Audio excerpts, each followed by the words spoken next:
সেই ব্যক্তি গেটে। তো গেটে মূলত 1749 সাল এই সময়টাতে জন্মগ্রহণ করেন, ঠিক আছে। আর 1832 সালে তিনি কিন্তু মারা যান। জন্ম ছিল 1749, মৃত্যু হচ্ছে 1832। ইয়োহান ওলফগ্যাং ফন গেটে, যিনি একজন জার্মান কবি, তাকে মহাকবি এই কারণেই বলা হয়েছে, ঠিক যেমন রবীন্দ্রনাথ ঠাকুর আমাদের, ঠিক সেরকম একজন কবি, একজন দার্শনিক, একজন নাট্যকার, একজন ঔপন্যাসিক। কবি, নাট্যকার, দার্শনিক, ঔপন্যাসিক, মানে সাহিত্যিক তো বটেই, ইনক্লুডিং চিত্রশিল্পী। চিত্রশিল্পী, তারপরে হচ্ছে একজন বিজ্ঞানী,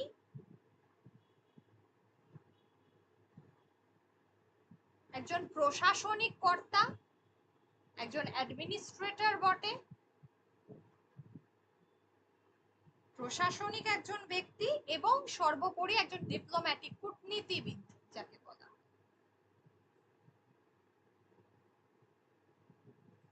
একজন কূটনীতিবিদ, ঠিক আছে, কূটনীতিবিদ। আচ্ছা, তো এই ভদ্রলোক এই কারণেই এত বিখ্যাত। তার লেখা, তিনি মহাকাব্য পর্যন্ত রচনা করেছেন। তার গদ্যকাব্য, মহাকাব্য, নাটক, স্মৃতিকথা, এগুলো প্রত্যেকটাই খুবই গুরুত্বপূর্ণ। সেই গেটে সম্পর্কে বলা হচ্ছে, এবং আধুনিক যুগের সর্বশ্রেষ্ঠ জার্মান সাহিত্যিক একমাত্র গেটেকেই বলা হয়, ঠিক আছে। তিনি কার্ল স্টাইলারের একটা আঁকা গেটের একটা ছবি পাওয়া যায় 1828 খ্রিস্টাব্দে, সেটা খুব জনপ্রিয় হয়েছিল। ফ্রাঙ্কফুটে, জার্মানির ফ্রাঙ্কফুট এই শহরটিতে তার জন্ম হয়। পরবর্তীকালে তিনি স্ট্রাসবুর্গ একটা বিশ্ববিদ্যালয় থেকে পড়াশোনা করেছিলেন। এই হচ্ছে গেটের সম্পর্কে, ঠিক আছে। গেটে যেমন এতগুলো, তার ফাউস্ট বিশ্ব সাহিত্যের মধ্যে, যেটা তোমাদের টেক্সটে রয়েছে, বিশ্ব সাহিত্যের অন্যতম একটা নামকরা একটা নাটক, ঠিক আছে। তার যে জার্মান সাহিত্য, যেখানে ক্লাসিসিজমের যে আমাদের ট্র্যাডিশনাল যে সাহিত্যের যে ট্র্যাডিশনালিজম, রোম্যান্টিসিজম, ক্লাসিসিজম, সেই বিষয়গুলো উঠে এসেছে।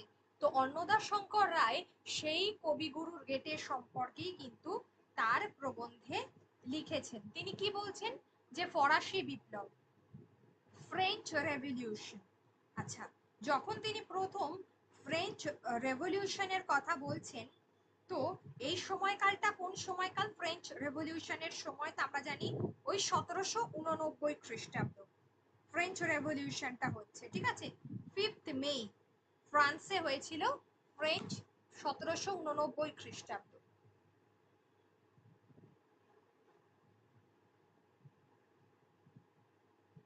1789, হ্যাঁ 1789-তে হয়েছিল ফ্রেঞ্চ রেভলিউশন। তো এই সময়টাতে ফ্রেঞ্চ রেভলিউশন ছড়িয়ে পড়েছে প্রায় 1787 থেকে, আর আপ টু চলেছিল 1799 খ্রিস্টাব্দ। কিন্তু আমরা যে ক্লাইম্যাক্সটা দেখতে পাই, মানে যেটা শেষ হয়, সেটা হয়েছিল ওই 1789 এর দশকে। তো ফরাক বলছে যে ফরাসি বিপ্লবের পরে ইউরোপের বিভিন্ন দেশের সাহিত্যে নবভাবের, নব উদ্যমের, নব প্রত্যাশার সাড়া পড়ে যায়। সে যুগের সাহিত্যকে সাধারণত রোমান্টিক বলে বিশেষিত করা হয়। আমি একটাকে কথা বললাম না, তাহলে সেই সময় প্রধান সাহিত্যের মূল বিষয়বস্তুটা কি ছিল? একটা হচ্ছে রোমান্টিকতা, একটা হচ্ছে ক্লাসিসিজম।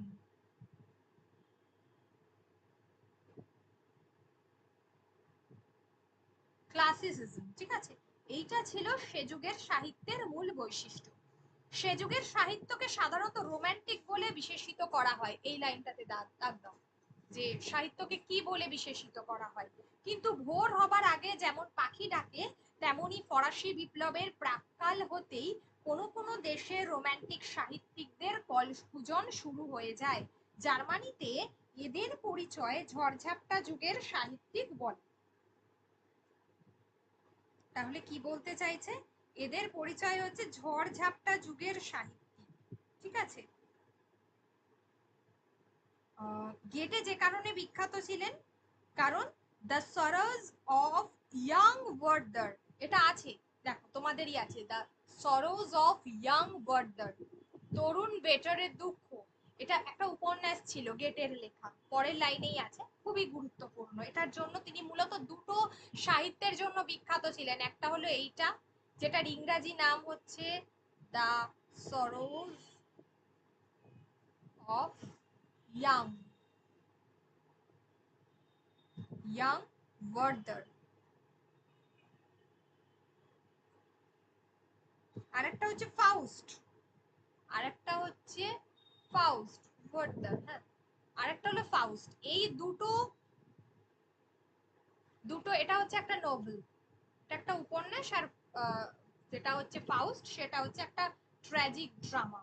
ঠিক আছে, তো যাই হোক, জার্মানির এই যে বলা হচ্ছে যে ভোর হবার আগে পাখি যেমন ডাকে, তেমনি ফরাসি বিপ্লবের প্রাক্কাল থেকে কোন কোন দেশে রোমান্টিক সাহিত্যিকদের কলকুজন শুরু হয়ে যায়। মানে আমরা আমাদের এখন কি বলি, যে বিভিন্ন বুদ্ধিজীবী কথাটা বলি, তো এই বিষয়টা হচ্ছে যে কোনো সমাজের ক্ষেত্রে এই যে ফরাসি বিপ্লব একটা বড় একটা আন্দোলনের যে পরিবর্তন এনেছিল, একটা বিপ্লবের মাধ্যমে যে পরিবর্তনটা এনে দেয়, তার আগেই কি হয়েছিল, ফরাসি জার্মানিতে প্রচুর, জার্মানিতে সাহিত্য মানে এই সময় একদম শিখরে পৌঁছেছিল।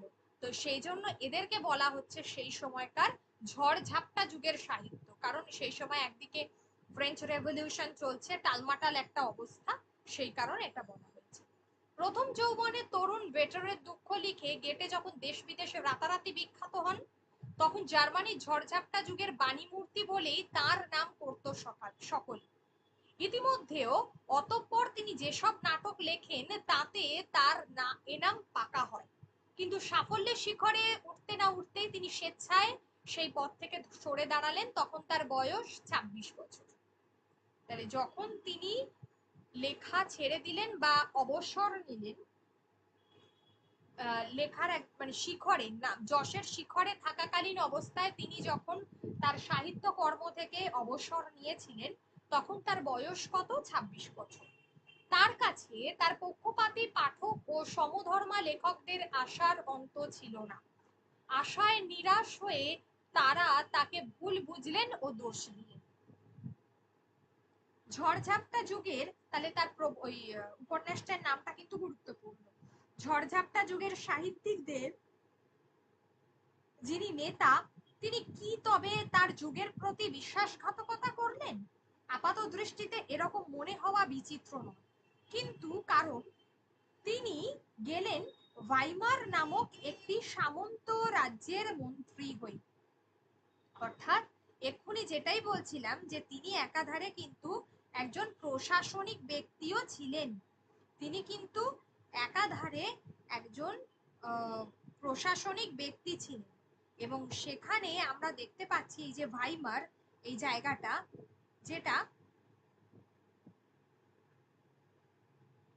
যেটাকে আমরা বলা হয় এখনকার দিনে জার্মানির ওয়েমার মানে রিপাবলিক, ঠিক আছে, ওয়েমার যেটাকে আমরা ভাইমার বলে থাকি।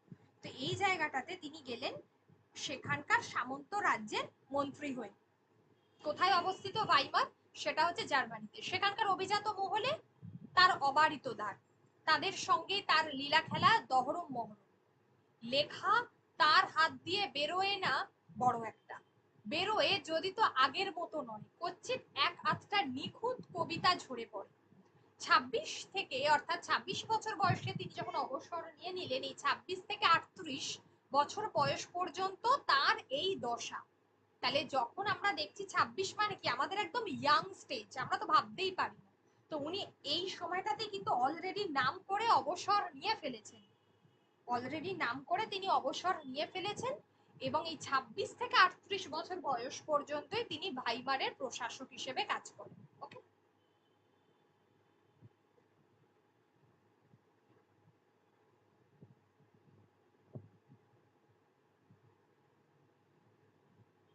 হলো।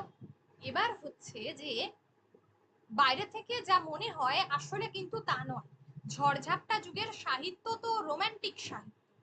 রোমান্টিক সাহিত্য বলতে যাই বোঝাক না কেন, ওর ভিতরে এমন কিছু ছিল যা পাঠকদের অশান্ত করে তুলত, লেখককেও। সেই অশান্তি সে কিসের জন্যে, কিসের জন্যে, যে কথার সঙ্গে কাজ চাই, নইলে কথা কেবল মুখের কথা। কাজ মানে বীরের মতো কাজ, বিদ্রোহ, বিপ্লব, সংঘাত, সংঘর্ষ। রোমান্টিক সাহিত্যের ভিতর অ্যাকশনের ইঙ্গিত প্রচ্ছন্ন।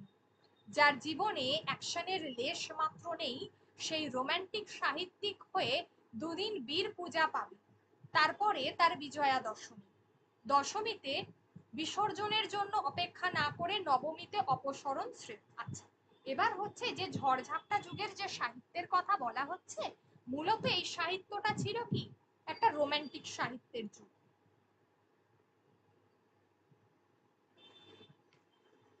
তো বলতে চাইছে যে রোমান্টিক সাহিত্য পাঠকদেরকে অশান্ত করে তুলতো। রোমান্টিক সাহিত্য কেন পাঠকদেরকে অশান্ত করে তুলবে ভিতরে ভিতরে, ইভিন লেখককে? কারণ সেই অশান্তি যে কিসের জন্য তা যদি আমরা বিশ্লেষণ করতে পারি, তাহলে তখন নেতি নেতি করতে করতে মানে ধীরে ধীরে এই সিদ্ধান্তে উপনীত হতে হয় যে কথার সঙ্গে কাজ চাই, নইলে কথা কেবল মুখের কথা। আমরা আমাদের শুধুমাত্র কমিটমেন্ট করলেই হবে না, সেই কমিটমেন্ট যদি আমরা রাখতে না পারি বা সেটা সেই অনুযায়ী যদি কাজ না হয়, তাহলে সেটা মুখের কথা। কাজ মানে বীরের মতো কাজ, বিদ্রোহ, বিপ্লব, সংঘাত, সংঘর্ষ। আচ্ছা, এখানে বীরের মতো কাজ বলতে কোনগুলোকে বোঝানো হয়েছে? রোমান্টিক সাহিত্যের ভিতর অ্যাকশনের ইঙ্গিত প্রচ্ছন্ন। যার জীবনে অ্যাকশনের লেশমাত্র নেই, রোমান্টিক সাহিত্য হয়ে দুদিন বীর পূজা পাবে, তারপরে বিজয়া দশমী, মানে দুদিন থাকবে, তৃতীয় দিন আর থাকবে না। এবার আমরা যে রোমান্টিক সাহিত্য বুঝি, এখানে কিন্তু রোমান্টিক সাহিত্য সেটাকে বোঝানো হয়নি। এখানে বিদ্রোহ, বিপ্লব, সংঘাত, সংঘর্ষকে বোঝানো হয়েছে। এটা কিন্তু খুব গুরুত্বপূর্ণ। এবার বলছে যদি সেই সাহিত্য না হয়, তাহলে এই সাহিত্য, ওই যে যেটা আমরা পড়ি, সেই সাহিত্য দুদিনের জন্য, তৃতীয় দিন আর থাকবে না। দশমীতে বিসর্জনের জন্য অপেক্ষা না করে নবমীতে অপসরণ শ্রেয়। গেটে সময় থাকতে সরে দাঁড়ালেন, তারপরে কি করবেন তা মনস্থির করতে তার 10-12 বছর লাগলো। একই মানুষ কবি হবে, বীর হবে, এমন দৃষ্টান্ত পৃথিবীর ইতিহাসে আছে কিনা সন্দেহ, থাকলেও প্রথম শ্রেণীর নয়। রোমান্টিক কবিরা অধিকাংশ স্থলে নিভে যায়, যারা নিভতে চায় না তাদের বড় জ্বালার জীবন। তাদের বেলা দেখা যায় হয় তারা কথার সঙ্গে কাজের সঙ্গতি রাখতে গিয়ে কাজের লোক হয়ে উঠেছে, কাব্য ছেড়ে দিয়েছে, নয় তারা সুর বদলে দিয়েছে, রোমান্টিকের বদলে ক্লাসিক ধরেছে। ক্লাসিক সাহিত্যিকদের কাছে কেউ বিদ্রোহ বিগ্রহ আশা করে না, তাদের কাছে উপভোগ, রূপভোগ, যেটা আমি বললাম যে একটা ট্র্যাডিশনাল সাহিত্য। যারা স্বভাবত ক্লাসিক, তাদের কোনো দ্বন্দ্ব নেই, তারা ওই সমস্ত বিদ্রোহ, তারপরে অ্যাকশন, মানে ওই বিষয়গুলো কিন্তু তারা বোঝে না। তারা যে কিন্তু যে বেচারা রোমান্টিক পন্থ ছেড়ে, মানে পথ ছেড়ে ক্লাসিক পন্থ ধরবে, তার পক্ষে এ যেন মৃত্যু ও নব জন্মগ্রহণ, মাঝখানে 10-12 বছর গর্ভ যন্ত্রণা হলো। তাহলে এখানে বলতে চাইছে যে গেটে সময় থাকতে সরে দাঁড়ালেন, তারপর তিনি কি করবেন সেটা তার মনস্থির করতে লাগলো 10-12 বছর। কারণ রোমান্টিক কবিরা অধিকাংশ স্থলেই নিভে যায়, এবং তা না হলেও রোমান্টিক কবিদের জীবন খুব একটা ভালো জীবন হয় না, খুব সংঘাতপূর্ণ জীবন। জীবনে নানা প্রতিকূলতা আসে, স্বাভাবিকভাবে তাদের জীবনে যে বিষয়গুলো কাজ করছে, যে বিদ্রোহ, বিপ্লব, সংঘাত, সংঘর্ষ, এগুলো তো জীবনে থাকলে তার জীবনে সেই সুখটা থাকবে না, এই যে ভোগের বিষয়টা আসবে না, যেটা ক্লাসিক সাহিত্যিকদের মধ্যে রয়েছে। কিন্তু ক্লাসিক সাহিত্য আবার খুব বেশি দিনের জন্য নয়, যাই হোক। তো এর মধ্যেই তিনি যে বেচারা কি করবেন, কিন্তু সেটাই বুঝতে পারছেন না। তিনি কি ক্লাসিক পথ ধরবেন নাকি রোমান্টিক পথ ধরবেন, কি করবেন? বয়স যখন 38, গেটে পালিয়ে যান ইটালি। তাহলে কোথায় পালিয়ে গেলেন বয়স 38 বছর বয়সে? তাহলে আমরা ওই যে 26 থেকে 38টা দেখছি, মধ্যখানের এই যে গ্যাপটা, তিনি তো প্রশাসনিক কর্তা হিসেবে কাজ করলেন, এবং তারপর তিনি চলে গেলেন ইটালিতে। সেখানে বছর দেড়েক থেকে পুরোদস্তুর ক্লাসিক শিক্ষা দীক্ষা দেন। তারপরে যখন দেশে ফিরে আসেন তখন তার মুখে অন্য সুর, তখন তিনি বাণী মূর্তি আর এক যুগে, এ যুগ নয়া ক্লাসিক যুগ। কিন্তু পারিপার্শ্বিকের সঙ্গে এত শতবিরোধ ছিল, ঠিক সেই সময় শুরু হয় ফরাসি বিপ্লব। লোকে তখন ক্লাসিক চায় না, যার চাহিদা নেই তা লিখছেনই বা কজন। লোকে কি করে চাইবে? চারদিকে এত বিপ্লব, এত মানুষের জীবনে অস্থিরতা, একটা অসময়, মানুষের জীবনে অনেক দুঃখ কষ্ট যন্ত্রণা, তখন কি মানুষের ওই যে ক্লাসিক মানে তার কি তখন ভোগের বিষয়টা আসে? সে ভোগের তার কি তখন ওই কি বলবো, তার কি তখন জীবনে ওই সুখ সুখ পাওয়ার যে বিষয়টা এগুলো আসে? আসে না। এত সমস্যা থাকলে স্বভাবতই তখনকার মানুষ চাইছে যে রোমান্টিকতা, এইগুলো চাইছে। কিন্তু পারিপার্শ্বিকের সঙ্গে এত শতবিরোধ ছিল, লোকে তখন ক্লাসিক চায় না, যার চাহিদা নেই সেটা নিয়ে অনেকে লিখছেন না। একা গেটে এক হাতে কতটুকু করবেন? এগমন্ট, তাসো প্রভৃতি কয়েকটি পরীক্ষার পর তিনি বিজ্ঞানে মন দিলেন।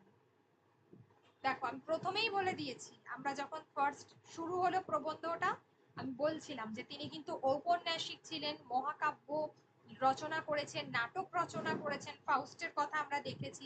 পরবর্তীতে তিনি গুড অ্যাডমিনিস্ট্রেটর ছিলেন, তিনি ভাইমারের গিয়ে তিনি ওখানে কি বলবো ওখানকার প্রশাসনকে চালিয়েছেন প্রশাসনিক কর্তা হিসেবে।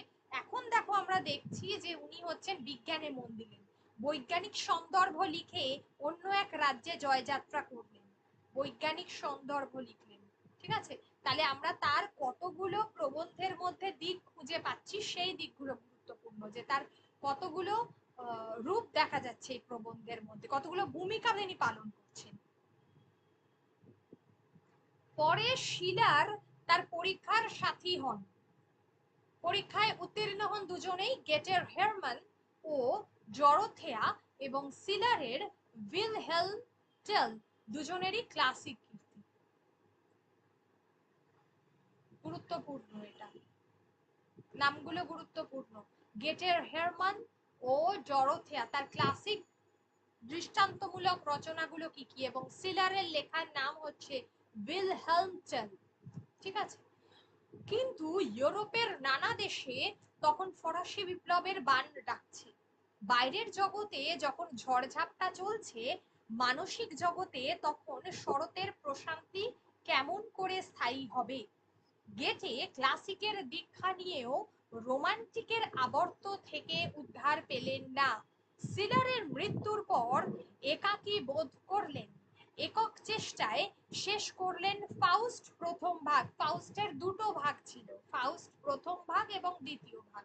ভাবলেন ক্লাসিক সাধনার পরাকাষ্ঠা হলো, কিন্তু হলো রোমান্টিক সাধনার বিলম্বিত ও বিমিশ্র পরাকাষ্ঠা।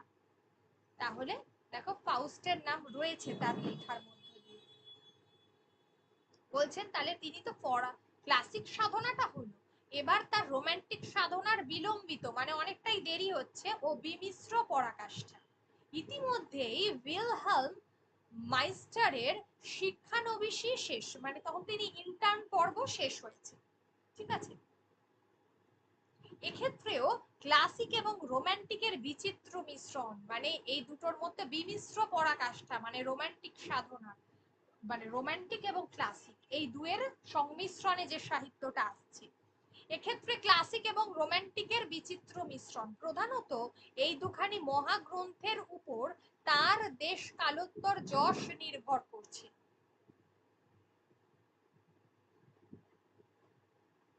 ওই জড়থেয়া আর এই এতে হেরমান আর ডরথেয়া। ঠিক আছে, আচ্ছা এছাড়া এছাড়া তার বিভিন্ন বয়সের অগ্নিগর্ভ প্রণয় কবিতার উপর প্রেমের দহন তাকে সারা জীবন দগ্ধেছে। ঈশ্বর তাকে এমন করে সৃষ্টি করেছিলেন যে প্রেমের অনুভূতি তাকে বারবার আগুনে পুড়িয়ে সোনার মানুষ করেছিল। সোনা হয়ে তিনি যাই লিখলেন তাই সোনা হয়ে গেল। নারী তাকে কোনোদিনই বিপথে নেয়নি, প্রতিবারেই নিয়ে গেছে ঊর্ধ্ব হতে আরো ঊর্ধ্বে। 82 বছর বয়সে মৃত্যুর অল্প দিন পূর্বে যখন ফাউস্ট দ্বিতীয় ভাগ সমাপ্ত হয়, তখন তার শেষ কথা হলো the eternal womanly draws us above.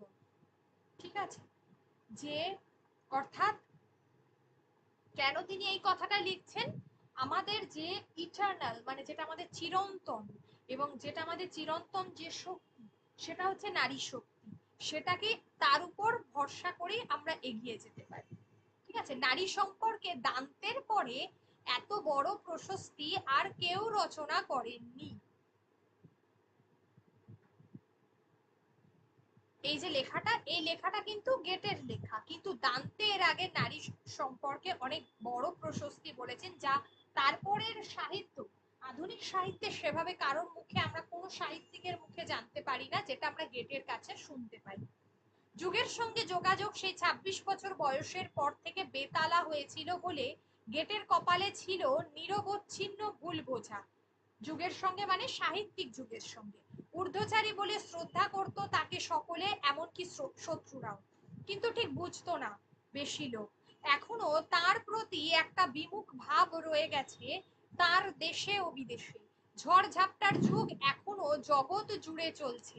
Romantic সাহিত্যই সাধারণের হৃদয় হরণ করে, কিন্তু যারা লেখে তারা বীর নয়, তাই নিজেরা তৃপ্তি পায় না, অপরকেও দিতে পারে না যেভাবে গেটে তার সমস্যার সমাধান করেছিলেন সেভাবে। অর্থাৎ ক্লাসিক দীক্ষা নিয়ে সমাধান করতে পারছে কজন, সমাধানের জন্য যাচ্ছে নিচে নেমে, করছে মনোরঞ্জন, সাহিত্য হয়ে উঠছে সিনেমার মতো এন্টারটেনমেন্ট।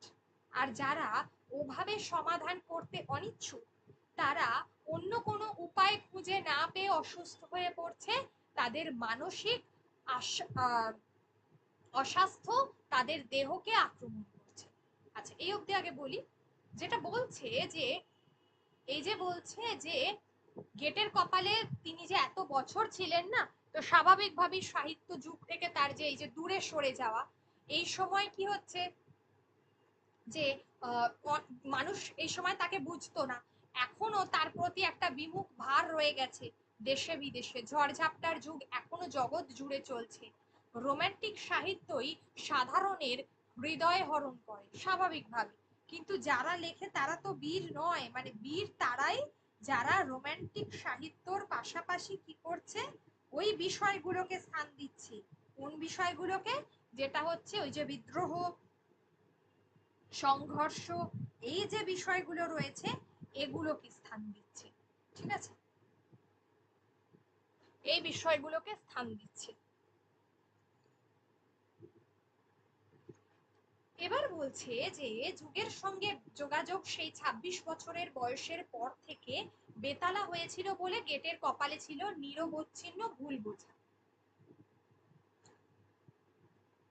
ঊর্ধ্বচারী বলে শ্রদ্ধা করত তাকে সকলে, এমনকি শত্রুরা, কিন্তু তার মধ্যে গুণটা তো ছিল। বলছে ঝড় ঝাপটার যুগ এখনো জগৎ জুড়ে চলছে, একদমই তাই। তো যেভাবে গেটে তার সমস্যার সমাধান করেছিলেন সেভাবে, অর্থাৎ ক্লাসিক দীক্ষা নিয়ে সমাধান করতে পারছে কজন, সমাধানের জন্য যাচ্ছে নিচে নেমে করছে মনোরঞ্জন, একদমই তাই। গেটে যে সাহিত্য লিখতে চেয়েছেন রোমান্টিক সাহিত্যের আধারে, অন্যরা কিন্তু সেই রোমান্টিক সাহিত্য লিখতে চাননি, অন্যরা কিন্তু সেই সাহিত্যের কথা কখনো বলছেন না। এবার হলো যে বিষয়টা হচ্ছে, এটা তো যাচ্ছে এইভাবে এই সময়কালটা, এবারে সাহিত্য হয়ে উঠেছে সিনেমার মতো এন্টারটেনমেন্ট, একদমই তাই। মানে আমরা যে কোনো ধরনের বিষয় পড়ি না কেন, সেই বিষয়গুলো আমাদের কিন্তু আলাদা আলাদা মনোরঞ্জন দেয়। সিনেমা তার কিন্তু একদম ডিটো যে সাহিত্য রয়েছে, আমি ধরো সাপোজ একটা উপন্যাস, একটা গোটা উপন্যাসকে তুমি যদি সিনেমা করে দাও তাহলে কি বিষয়টা দাঁড়াবে? সিনেমার জন্য আবার অনেক কিছু প্রেক্ষাপট কিন্তু চেঞ্জ করতে হয়, এখানে সেটার কথাই বলা হচ্ছে। কারণ প্রত্যেকটা শিল্পকর্ম তার নিজস্ব নিয়ম মেনে চলে এবং সেই অনুযায়ী তাদেরকে চালাতে হয় এবং সেটা শিখে আসতে হয়, যেটা কিন্তু পাশ্চাত্যের মানুষরা কিন্তু সেইভাবেই করে, যেটা কিন্তু আমরা ওইভাবে করি না। আমরা তারা করি যারা যারা পাশ্চাত্য থেকে শিখে আসছে, এবং তারপর আমরা আমাদের নিজস্ব যে সাহিত্য যে পথটা রয়েছে সেটাকে আমরা সেই অনুযায়ী কিন্তু চালনা করছি। আচ্ছা, এবার বলছে যে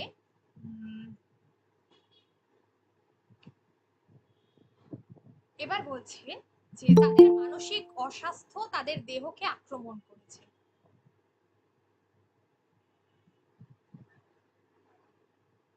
বলছে অনিচ্ছুক তারা অন্য কোনো উপায় খুঁজে না পেয়ে অসুস্থ হয়ে পড়ছে, তাদের মানসিক অস্বাস্থ্য তাদের দেহকে আক্রমণ করছে। এমনি করেই তো মারা গেলেন স্যালি কিটস বাইরন। কেউ জলে ডুবে, কেউ যক্ষ্মায়, কেউ যুদ্ধের নাম করে। যারা মরে না তারা পাগল হয়ে যায়। কি অদ্ভুত নিয়ম দিচ্ছে যে যারা মরে না তারা পাগল হয়ে যায়।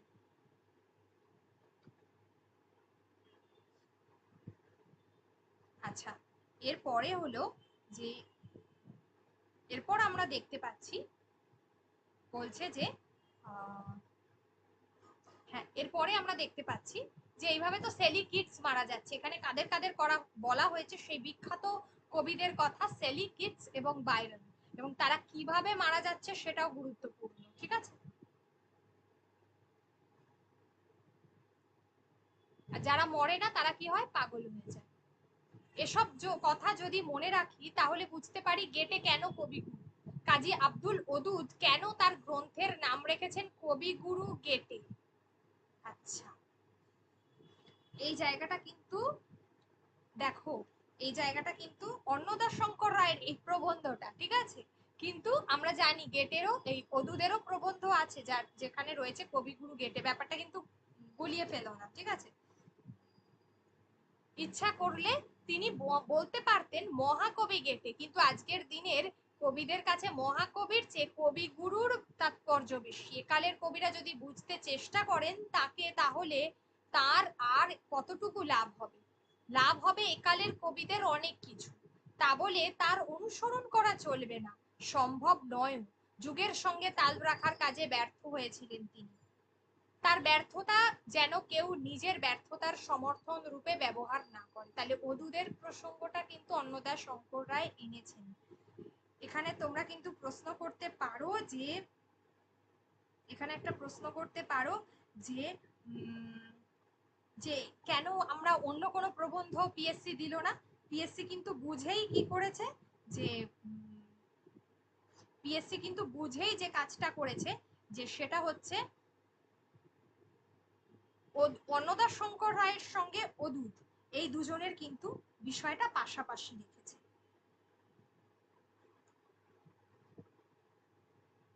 এই বিষয় দুটো বিষয় কিন্তু প্যারালালি পাশাপাশি লিখেছে। আচ্ছা, তাহলে তার কারণ হচ্ছে যে গেটের কথা, গেটে হচ্ছেন একজন কবিগুরু, মহাকবিও বলা হয় তাকে, কারণ তার এত দিকে তার অবাধ বিচরণ সাহিত্যের এবং প্রত্যেকটা দিকে তিনি শ্রেষ্ঠ। এই কারণেই সেই সময় তিনি কিন্তু শ্রেষ্ঠ। আর কিন্তু তার সত্ত্বেও বলা যায় যে গেটেকে অনুসরণ করলে চলবে না। যে কোনো লেখককে, যে কোনো কাউকে, যে কোনো বড় কোনো ব্যক্তিকে আমরা কখনো যদি একদম সরাসরি তাকে অনুকরণ বা অনুসরণ করি একদম ডিরেক্টলি, তাহলে কিন্তু আমরা কোনো দিন বড় হতে পারবো না। সময়ের সাথে সাথে তাকে নিয়ে চলতে হবে, তার দেখানো পথে চলতে হবে। যে কোনো বড়, যে কোনো ধরনের কি বলবো নামকরা ব্যক্তিত্ব আর কি, ঠিক আছে, তাকে কিন্তু সময়টাকেও প্রাধান্য দিতে হবে। যুগের সঙ্গে তাল রাখার কাজে ব্যর্থ হয়েছিলেন তিনি। তার ব্যর্থতা যেন কেউ নিজের ব্যর্থতার সমর্থন রূপে ব্যবহার না করেন। একদমই তাই। তিনি, তার আরো লেখা উচিত ছিল, তিনি একটা সময় কালকে তারপর কিন্তু আর সাহিত্য রচনা তিনি করলেন না। এটা তার জীবনের একটা বড় ভুল। কাজী সাহেবের এই গ্রন্থ কেবল বাংলা সাহিত্যে নয়, বোধহয় বাংলা ভারতীয় সাহিত্যে অপূর্ব। ইংরাজিতেও এমন জীবনীর সঙ্গে অনুবাদের সংযোজন বড় একটা চোখে পড়ে না। গেটের অনেকগুলি কবিতার তর্জমা আমি এই প্রথম পড়লুম, কেননা ইংরাজি তর্জমা কিনতে পাওয়া যায় না অনায়াসে। কাজী সাহেব স্বয়ং একজন প্রচ্ছন্ন কবি, সেই জন্যে তার তর্জমা হয়েছে মৌলিকের মতো মধুর। তার উপর তিনি আজীবন গেটে পন্থী। গেটে তার কাছে কেবল কবি নন, জীবন পথের দিশারি। গেটের বহু অমূল্য বাণী তিনি একত্র গ্রথিত করেছেন। আচ্ছা, এই জায়গায় আমাকে একটা প্রশ্ন বলো যে এই কাজী সাহেব বলতে কাকে বোঝানো হয়েছে? ওদুদকে। ওদুদকে বোঝানো হয়েছে, একদম। আর ম্যাম, কিন্তু একটা কথা বলছি, অদূত গেটের সম্পর্কে যে প্রবন্ধটা লিখেছিলেন, হ্যাঁ সেই প্রবন্ধটার তো নাম শুধু গেটে। হ্যাঁ, শুধু গেটে, কিন্তু কিন্তু এখানে এখানে কেন কবিগুরু বলেছে? কবিগুরু গেটে তো অন্নদাশঙ্কর রায়ের প্রবন্ধটার নাম, তাই না? কিন্তু এখানে তো অদূত, যাই হ্যাঁ হোক। ম্যাম, সেটা তো বুঝতে পেরেছি। এই দেখুন, এখানে বলেছেন যে কাজী আব্দুল অদুদ কেন তার গ্রন্থের নাম রেখেছিলেন কবিগুরু গেটে। হুম, তাহলে কি মানে আমাদের প্রবন্ধটা ছাড়াও অদুদের এই কবিগুরু গেটে বলে কোনো প্রবন্ধ আছে, মানে প্রবন্ধ গ্রন্থের সংকলন? হ্যাঁ, প্রবন্ধ গ্রন্থ সংকলন আছে, কারণ গেটেকে নিয়ে তিনি আরো চর্চা তো করেছিলেন, সেই কারণেই আছে। হ্যাঁ হ্যাঁ, আছে আছে আছে। ওটা কবিগুরু গেটে হ্যাঁ দুটো ম্যাম, খণ্ডে ঠিক সমাপ্ত, আছে। আছে আছে, দুটো খণ্ডে একটা গ্রন্থ আছে। দুটো খণ্ডে আছে সেটা।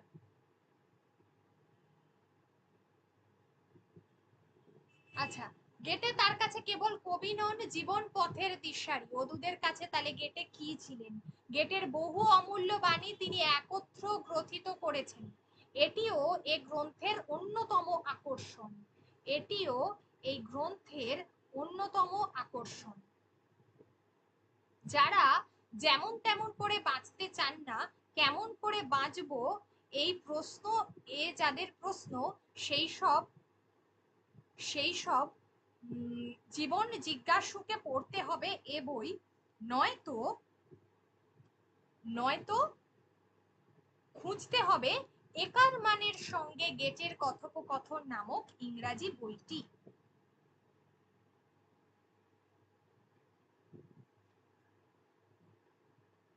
আচ্ছা, এবার হলো যে গেটের বহু অমূল্য বাণী তিনি একত্রে গ্রথিত করেছেন। এখানে আমরা দেখছি এটা তো বলা হয়েছে ওই অদূত সম্পর্কে।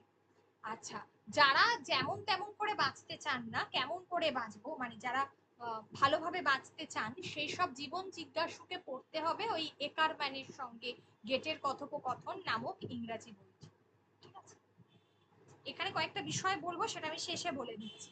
কাজী সাহেব কাজী সাহেব গেটে গৃহিণী ক্রিশ্চিয়ানাকে যথেষ্ট জায়গা দেননি বলে তার সঙ্গে আমার ঝগড়া আছে, মানে অন্নদা শঙ্কর রায়ের সঙ্গে অদূর। আচ্ছা, এই ক্রিশ্চিয়ানের কথা, মানে ক্রিশ্চিয়ানের কথা আমরা কোথায় পড়েছি?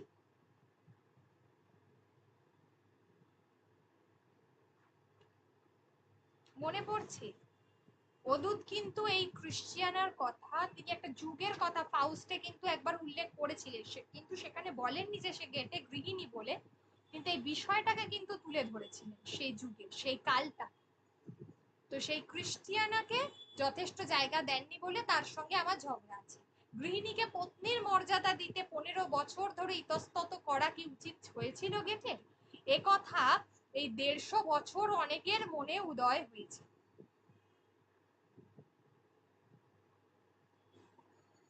এর একটা নিষ্পত্তি চাই, নইলে লোকে চিরকাল তাকে ভুল বুঝবে। জীবন শিল্পীদের জীবনের বড় বড় সিদ্ধান্তগুলো অকারণ নয়, কারণ আছে নিশ্চয়ই, যদিও আপাত দৃষ্টিতে স্পষ্ট নয়। প্রথম যৌবনে কবি যাকে ভালোবাসতেন তার নাম ফ্রিডেরিকা। তাহলে প্রথম যৌবনে যাকে ভালোবাসতেন তার নাম হচ্ছে ফ্রিডেরিকা। এর ভালোবাসাও তিনি পেয়েছিলেন। বিবাহের বয়স হয়েছিল, এমন কোনো বাধা বিঘ্ন ছিল না। সমান ঘর না হলেও যাজকের সম্মান সব দেশে। কেন তবে তিনি ব্যথা বুকে চেপে বিদায় নিলেন? কারণ খ্রিস্টীয় বিবাহে পাত্রপাত্রীকে অঙ্গীকার করতে হয়।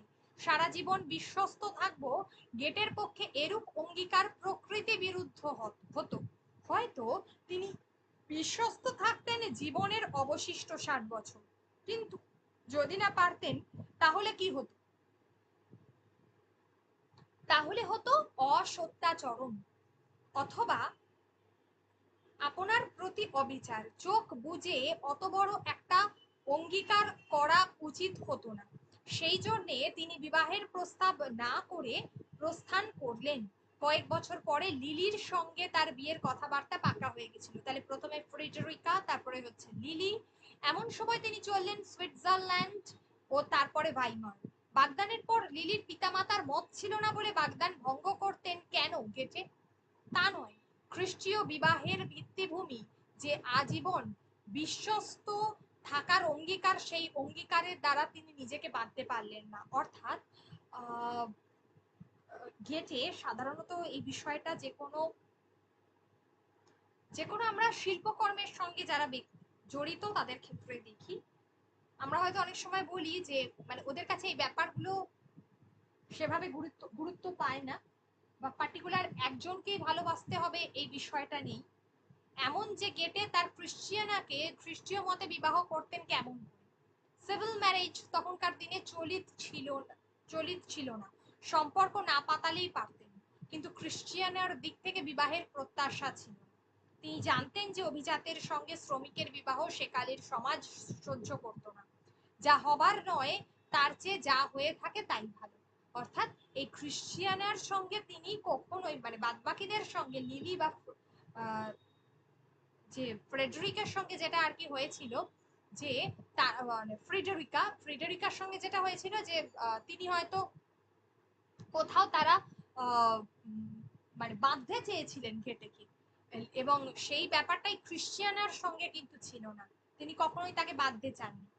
এবং এই প্রবন্ধর মধ্যে দিয়ে অন্নদাশঙ্কর রায় শুধুমাত্র গেটের সাহিত্য জীবন কর্মজীবনকে তুলে ধরেছেন এমনটা নয়, তার ব্যক্তিগত জীবনটাকেও তুলে ধরেছেন। তার ব্যক্তিগত জীবনটাকে দেখালে হয়তো তার প্রতি মানুষের অনুভূতিগুলো আরো স্পষ্ট হবে, সেই কারণেই তিনি দেখিয়েছেন এই জায়গাটা।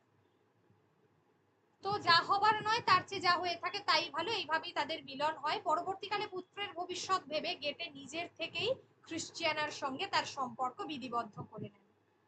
মানে তিনি বুঝতে পারলেন যেহেতু তাকে কোনো রকম চাপ দেওয়া হয়নি, এবং রাজ দরবারকে দিয়ে স্বীকার করিয়ে নেন যে তার পুত্র আইনসঙ্গত বংশধর। এরপরে তার ছেলের বড় ঘরে বিয়ে হয়, অভিজাত সমাজ তাকে মেনে নেয়।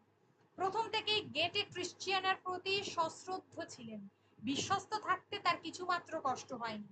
ক্রিশ্চিয়ানাও ছিলেন অসাধারণ পতিগত প্রাণা, সুতরাং তাদের সম্পর্ক বিধাতার চোখে বিবাহই ছিল, মানুষের চোখে যাই হোক না কেন। আরেকটি কথা, গেটে কোনোদিনই কোনো মানুষকে হীন জ্ঞান করেননি, কোনো শ্রেণীকেই তিনি নিজ শ্রেণী বলে ভাবতেন না, অভিজাত বলে তার গর্ব ছিল না। তবে এ বিষয়ে তিনি সচেতন ছিলেন তা ঠিক। কাজী সাহেবের গ্রন্থ থেকে একটি উদ্ধৃতি দিয়ে শেষ করি। বলছেন, নিম্ন শ্রেণীর লোকদের সঙ্গে গেটে চিরদিন মিশতেন, মানে অন্তজ শ্রেণী, দয়া পরবশ হয়ে নয়, শ্রদ্ধার সঙ্গে। তাদেরকে তিনি দয়া বা করুণা করতেন এমনটা নয়, তাদের তিনি ভাবতেন ভগবানের সৃষ্টিতে যেন সর্বশ্রেষ্ঠ। এই লাইনটা গুরুত্বপূর্ণ।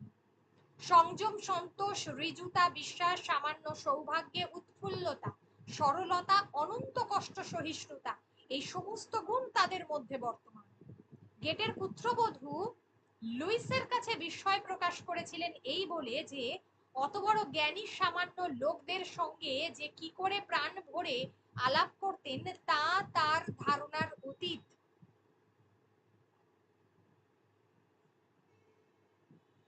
গেটের এই নিম্ন শ্রেণী প্রীতির সূচনা হয় বাল্যকালে।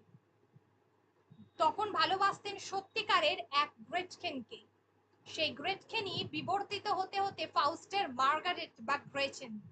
দেখো, নিম্ন শ্রেণীর এই বালিকাই, মানে আমরা তার সাহিত্যের যে চরিত্রগুলো পাচ্ছি, মানে সেগুলো কিন্তু তার ব্যক্তিগত জীবনেরই চরিত্রগুলো উঠে এসেছে।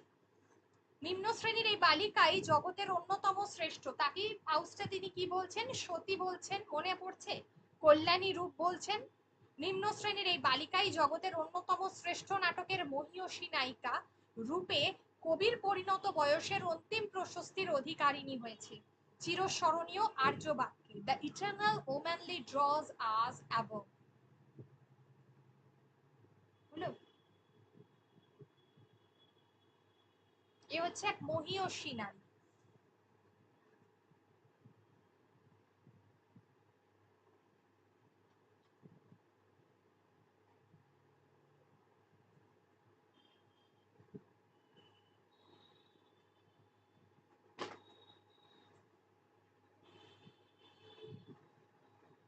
বোঝা গেল? কারোর যদি কোনো কোয়েশ্চেন থাকে বল।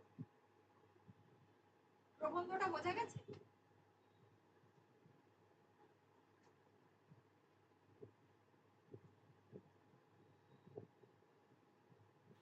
ম্যাম, বল।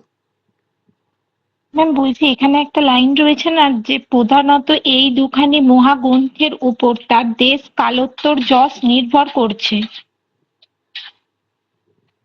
এই দুখানি মহাগ্রন্থের উপর হুম হুম হুম তার দেশ কালোত্তর যশ নির্ভর করছে, হুম লাইনটা দেখতে পেয়েছেন? হুম হুম হুম, হ্যাঁ, বুঝতে পেরেছি। ওই এবারে যদি ওই লাইনটা তুলে প্রশ্ন দেয় কোন দুটি গ্রন্থ, হ্যাঁ, তাহলে সেটা কি ফাউস্ট আর ওই ভিলহেমের মাইস্টারের শিক্ষানবিশ, এই দুটো গ্রন্থ হবে না? হ্যাঁ, ওই দুটো গ্রন্থই হবে, তার কারণ হচ্ছে বাদবাকি ওই যে ডরোথেয়ার যে গ্রন্থটা আছে হেরমান, ওগুলো তো অতটা জনপ্রিয় নয়, কারণ হ্যাঁ, ফাউস্টের তো আর ফাউস্টের একটু তাছাড়া জনপ্রিয়তা বেশি। তাছাড়া ম্যাম ওই দুটো মনে হয় বৈজ্ঞানিক একটা গবেষণার উপর লেখা, এই হেরম্যান আর ডরোথেয়া। হ্যাঁ হ্যাঁ, সেটাই তাই বলছি। বলছি যে ওই লাইনটা তুলে যদি প্রশ্ন আসে তাহলে ওটা ফাউস্ট আর ভিলহেম মাইস্টারের শিক্ষা নবিস, এটাই হবে। এবার হচ্ছে এখানে তো সিলারের উইলহেলম টেল দুজনের এই ক্লাসিক কীর্তি, গেটের হেরমান ও ডরোথেয়া, সিলারের উইলহেলম টেল দুজনের এই দুই ক্লাসিক কীর্তি, তো সেটা তো সিলারের কথাটা বলা হয়েছে। ম্যাম আপনি দেখুন তার পরের লাইনেই রয়েছে, এই যে বলছে না যে ফাউস্টের প্রথম ভাগ সম্পূর্ণ হলো, হ্যাঁ, তারপরে লিখেছেন যে ইতিপূর্বে তার আমি দেখেছি দুটো গ্রন্থের কথা বলেছে।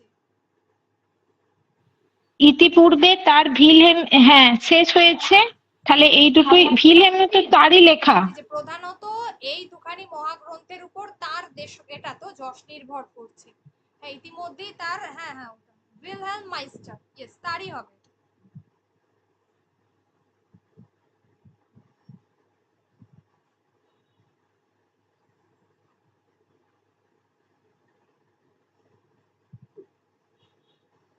হ্যাঁ হ্যাঁ, এই দুটোই হবে, এইটা হবে আর ফাউস্ট হবে।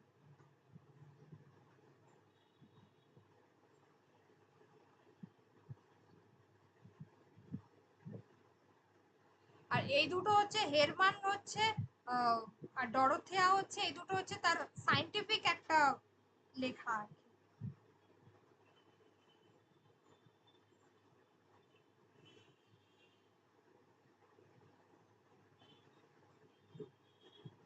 আচ্ছা, এবারে তাহলে আমার এখানে একটা জিনিস বলা আছে, আমরা কতগুলো এখান থেকে আহ,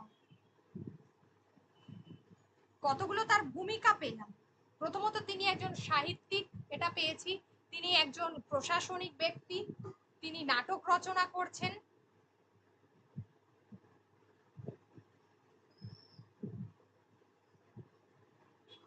তিনি নাটক রচনা করছেন, তিনি মহাকাব্যিক, তার যে ভূমিকাটা রয়েছে সেটা রচনা মানে বলা হয়েছে, ঠিক আছে, তার ব্যক্তিগত জীবনের কথা বলা হয়েছে,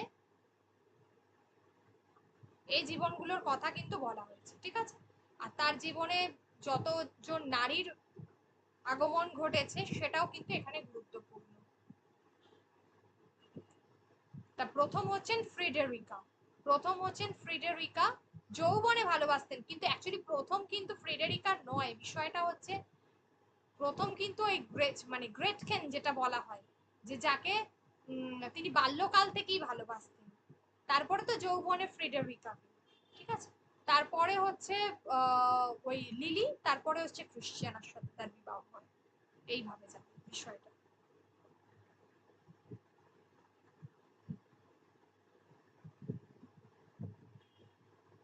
এই হলো কবিগুরু গেটি।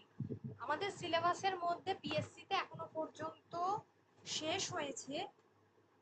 আচ্ছা, বাংলা সাহিত্যের ইতিহাস সবগুলো নোটসও কমপ্লিট হয়েছে, পড়াও কমপ্লিট হয়েছে, তাই তো?